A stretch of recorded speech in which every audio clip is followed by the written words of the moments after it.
Hello, my sweet little analyzer warnings.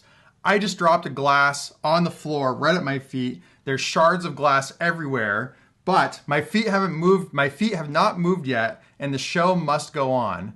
So this video idea came from Echo Bucket. Shout out Echo Bucket. And the question was about navigating through diagnostics, like language server errors and warnings, in a way that's quicker than just spamming the HJKL keys. So let's talk about that real quick.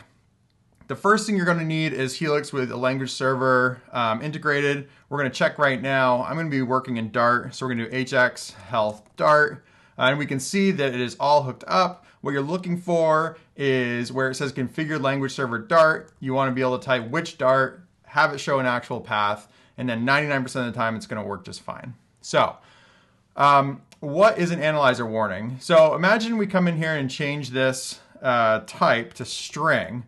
All of a sudden, it's going to throw a bunch of analyzer errors and analyzer warnings. Now, the easiest way to get to these is to just move your cursor using the HJKL keys, and then we can read it in the upper right in that red text.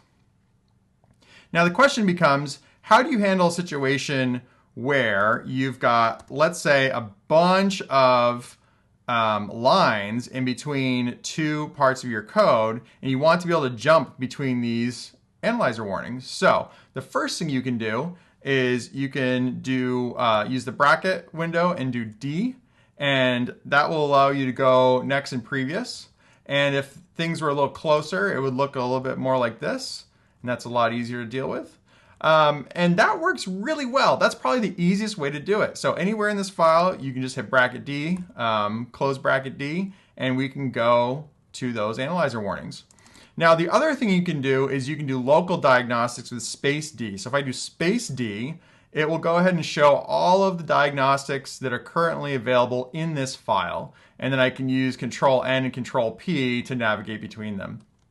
Another tip is if you look in the bottom right of your terminal, right here, you'll see a red dot with a 2 next to it. That's the number of analyzer errors in this current file. So that can be really helpful as well.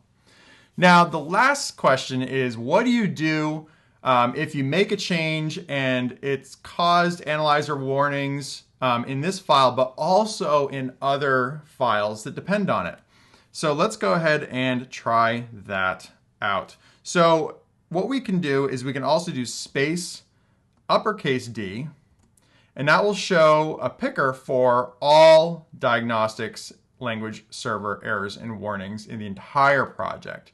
So now if we scroll down, we can see this foo-test.dart file actually has a diagnostics warning right there.